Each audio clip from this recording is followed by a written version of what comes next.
Happening now, Judicial Watch obtains new emails that'll sink both Strzok and Mueller, by Amy Moreno for TruthFeedNews.com. Thanks to conservative watchdog group Judicial Watch, we now have even deeper insights into the sinister insurance, quote, plan against President Trump. Judicial Watch uncovered new emails that show anti-Trump FBI agent Peter Strzok was adamant that he keep his super high clearance level while working on the Mueller probe, which he was later fired from after salacious anti-Trump text message between him and his mistress were discovered. Of course, Mueller allowed the clearance level. Was it to give one of the most politicized, unprofessional, anti-Trump deep state operatives the ability to carry out his insurance plan? Good question. From Judicial Watch, Washington, D.C., Judicial Watch today released 14 pages of FBI documents concerning the assignment of former FBI Deputy Assistant Director Peter Strzok to Special Counsel Robert Mueller's operation, showing that Strzok insisted on retaining his FBI security clearance before moving to the Mueller team, and confirming that Strzok played a pivotal role in the flawed Hillary Clinton email investigation. The records were received in response to a December 2017 Freedom of Information Act FOIA lawsuit that was filed after the FBI failed to respond to an August 17, 2017 FOIA request. Judicial Watch, Inc. versus Federal Bureau of Investigation. Judicial Watch seeks all records regarding the assignment of FBI Supervisor Peter Strzok to the Special Counsel's investigation led by former Director Robert Mueller.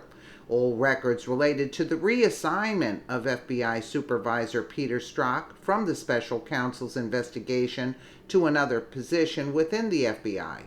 This request includes, but is not limited to, any and all forms of SF-50 and SF-52, as well as any and all related records of communication between any official employee or representative of the FBI or any other individual or entity. A series of emails reveals Strzok's insistence that he retain all the authorities he held as Deputy Assistant Director, DAD, in the Counterintelligence Division, CD, including his security clearance after his reassignment to the Special Counsel's office. In a July 13, 2017 email to numerous FBI officials, some of whom are redacted, Strzok says, "Broadly, I need to be able to act, at least in the capacity of my old DAD, job approve NSL, National Security Letters."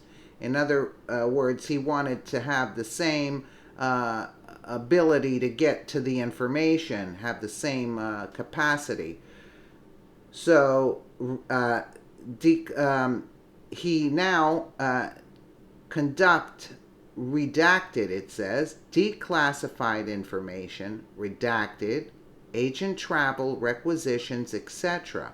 Of those, the most problematic and one of the most essential is declassification authority.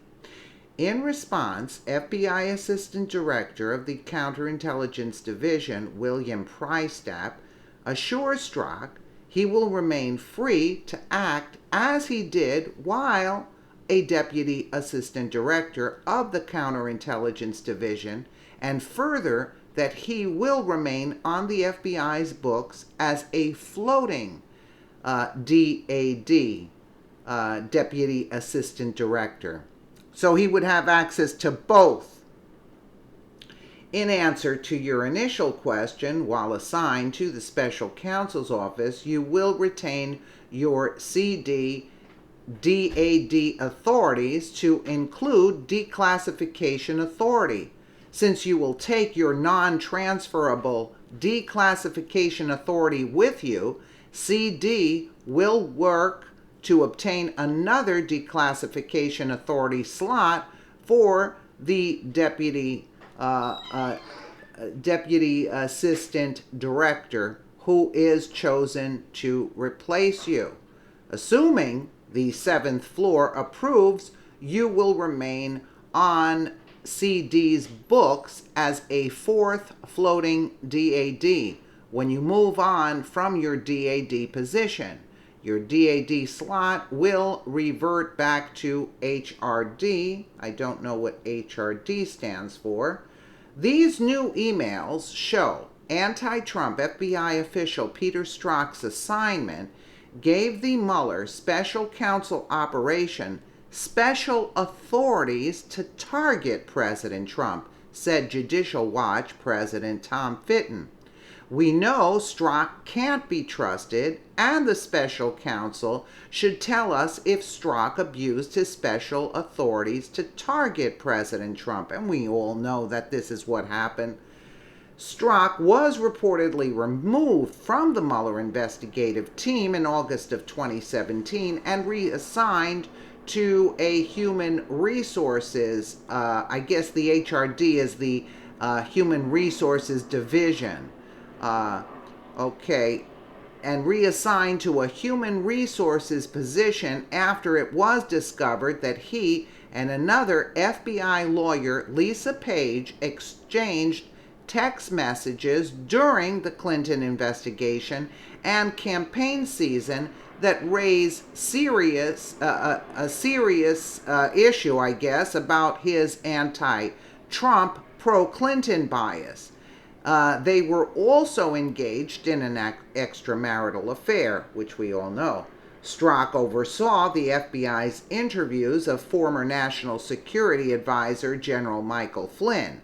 He changed former FBI Director James Comey's language about Hillary Clinton's actions regarding her illicit email server from grossly negligent to extremely careless. He also played a role in the FBI's interview of Clinton and is suspected of being responsible for using the unverified dossier to obtain a FISA warrant in order to spy on President Trump's campaign.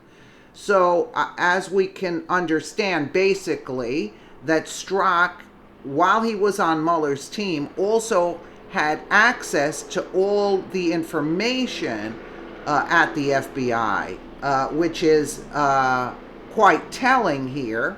And how they treated Hillary Clinton, again, it's quite telling. How he changed the terminology to let her off the hook. And also how he targeted Michael Flynn here, okay? So, I mean, if again, hats off to Judicial Watch for getting this information. But what strikes me is, why can't these people just be held accountable and wait, because they have enough to put this guy in, and why is Mueller continuing when Mueller is the one that told Strzok what to do? Mueller was basically in charge. He was in charge of the whole scheme here. This was all a setup, in other words, and we can see this. What I don't understand is they have enough information to put these people away and shut this Mueller investigation down, because, I mean, how much more information do we need? Yeah, I know they say, oh, you need a case where you can't, they can't squirm out of it, but the documentation is there. The documentation is there. It showed their bias. It showed everything that they were doing. How long does it take to get all this information? I mean, it is just at the point where, like you say, like, how long can this continue? This investigation here can continue. It's mind-boggling at this point, but we all know what took place. It's so obvious. But I guess they're getting the proof together in order get this person here because these people not only had a bias towards Trump, they were working against Trump to the extreme. We're talking about to the extreme, and it is disgraceful that the media is running with everything except the true facts of what was taking place. And that is what's very aggravating. Let me know what you guys think in the comments below. And again, thank you so much for watching.